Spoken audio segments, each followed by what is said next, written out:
Olá, pessoal, boa noite, tudo bem?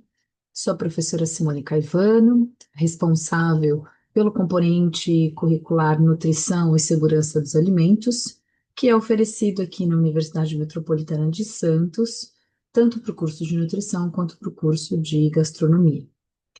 Na nossa primeira aula de hoje, eu vou falar para vocês sobre guia alimentar para a população brasileira, um dos primeiros assuntos que nós temos no nosso material texto e até mesmo nas nossas videoaulas. Eu costumo fazer essas aulas, em formato de pergunta. Então, eu trago algumas perguntas que caíram em provas, seja de concurso, de Exame Nacional de Desempenho do Estudante, que é realizado pelo MEC, porque assim vocês já vão trabalhando e aproveitando para compreender o formato de como que a gente deve pensar a forma de responder uma questão longa, né? Principalmente. Então eu vou apresentar a questão aqui para vocês e vou comentando cada uma das partes para já explicar, né? Tanto o conteúdo como a gente responde esse tipo de questão. Bom, nós temos aqui uma questão complexa, onde temos 5 afirmativas e 5 possibilidades de respostas.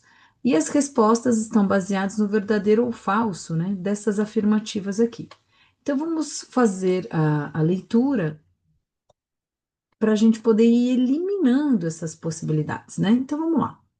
O Guia Alimentar para a População Brasileira, publicado em 2014, tem como um de seus pressupostos o direito à alimentação saudável, saborosa e balanceada. Além de ser um instrumento de educação alimentar e nutricional, insere-se na estratégia global de promoção da saúde e do enfrentamento ao excesso de peso e comorbidades associadas. Na sala de vocês, vocês têm o Guia Alimentar para a População Brasileira por completo, publicado num Saiba Mais, nas referências. Então, é importante que vocês todos leiam esse instrumento por inteiro. É uma leitura obrigatória para todo nutricionista e, sobretudo, que vocês indiquem para as pessoas próximas, porque é um instrumento que precisa ser divulgado, né? Ele já tem mais de 10 anos de sua publicação, então se vocês não conheciam, é importante que vocês conheçam agora. Não é um instrumento para o nutricionista, como diz o nome, é para a população brasileira, né? Mas, sobretudo, vocês que são estudantes ou de nutrição ou de gastronomia, precisam entender essa parte que fala de alimentação saudável, os padrões dessa alimentação, a importância dos alimentos conforme seu grau de processamento, etc. Bom, aí aqui, como eu disse, a gente vem com algumas afirmativas, né? Então, considerando o proposto no guia, vamos avaliar essas questões a seguir. E aí eu vou pegar aqui um, um lápis para ir rabiscando, né? Junto com vocês aqui. Pois bem,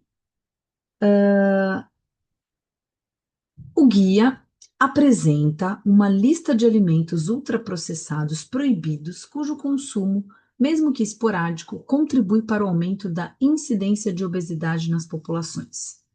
Essa é uma questão que eu já digo para uma questão não, uma afirmativa que é falsa. E aí eu destaco aqui para vocês por que que é uma questão falsa, né? Primeiro que o guia, ele não fala de alimentos proibidos, ele não traz nada com essa nomenclatura de proibição. Ele fala o que a gente deve evitar, comer pouco, então não existe alimento proibido, tá? Ai, meu lápis está apagando. Eu vou pegar um outro lápis, deixa eu ver qual que é esse aqui. Acho que agora ele ficou. Então, não fala de alimentos proibidos, tá? O restante está correto dessa afirmativa. O que está errado aqui é essa palavra proibidos. Uma vez que a gente tenha bem claro e certo de que essa afirmativa ela está incorreta, o que que nós temos que fazer? Eliminar as possibilidades de resposta que tenha ela como verdadeira, né? Porque é correto que se afirma. Então, se a gente quiser, estiver numa prova onde tenha tempo e a gente queira dedicar mais tempo a questões mais difíceis, né? Por exemplo, aí a gente vê aqui 2, 4, 5. Então, teoricamente, a gente não precisaria ler as questões 4 e 5, porque em ambas elas são verdadeiras. Então, eu vou partir para essas daqui, porque como a gente está numa aula, não está fazendo uma prova, então eu vou ler essas questões só para enfatizar para vocês. Então, A4, questões não, afirmações. A4 orienta as pessoas a optarem por refeições caseiras e a evitarem produtos prontos que dispensam preparação culinária em redes de fast food, uma vez que busca valorizar a culinária principal, a regional e regional. Então, ela está realmente correta. Enfatiza as formas pelas quais os alimentos são produzidos e distribuídos, privilegiando aqueles cujas produção e distribuição sejam social e ambientalmente sustentáveis, como os alimentos orgânicos e os de base agroecológica. Então, tá certinho.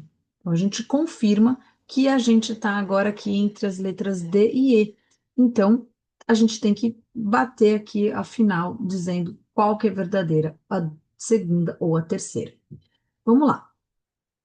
Estrutura suas orientações em grupos de alimentos e na quantidade de porções a serem consumidas, recomendando que a alimentação se baseie em alimentos frescos, como os frutas, carnes e legumes, e minimamente processados, como arroz, feijão e frutas secas. Bom, gente, essa é uma frase falsa e temos alguns pontos aqui a serem destacados, né? Então, ele não separa conforme grupos de alimentos. O que são grupos de alimentos? Frutas, verduras, legumes, cereais, leguminosas. Isso são grupos de alimentos. Ele separa conforme o grau de processamento, minimamente processado, processado, ultraprocessado e ingredientes culinários. Então, aqui nós já temos um erro nessa frase. E na quantidade de porções, outro erro. Por quê? Esse guia não fala em porções, então coma uma porção de fruta. A recomendação que fala dessa maneira é a Organização Mundial da Saúde e o guia anterior, o guia que foi publicado em 2006. E para aqueles que lembram, quando a gente falava de pirâmide alimentar brasileira, o que está completamente em desuso, uma recomendação que não é mais feita, sobretudo depois da publicação do Guia Alimentar para a População Brasileira. Então, aqui nós temos duas grandes falhas nessa afirmativa, o que elimina a afirmativa número 2, e com isso a gente já coloca como possibilidade a letra E como resposta. Mas, como estamos numa aula e não numa prova, vamos ler a número 3. É voltado tanto para os profissionais envolvidos na promoção da saúde da população, quanto às famílias brasileiras, apresentando uma linguagem de fácil compreensão para leigos. Exatamente o que eu disse no começo, né? Quando eu estava falando sobre o guia alimentar para vocês, eu falei: olha, pessoal, então aqui não são só os nutricionistas, mas todos os familiares encaminhem isso, né? Então eu falei isso nesse comecinho. Então, a gente já tem isso como uma questão verdadeira. Aí a gente vem aqui ver a resposta, realmente letra E, como a resposta correta dessa questão sobre o guia alimentar para a população brasileira. Bom, pessoal, eu espero que vocês tenham gostado de falar um pouquinho mais sobre o guia alimentar para a população brasileira. Se vocês tiverem dúvidas, curiosidades a respeito disso, podem conversar comigo pelo chat. E até a próxima aula. Olhem o quadro de avisos, onde nós temos todas as datas ali. E um bom finalzinho de semestre para todos nós. Até mais. Boa noite.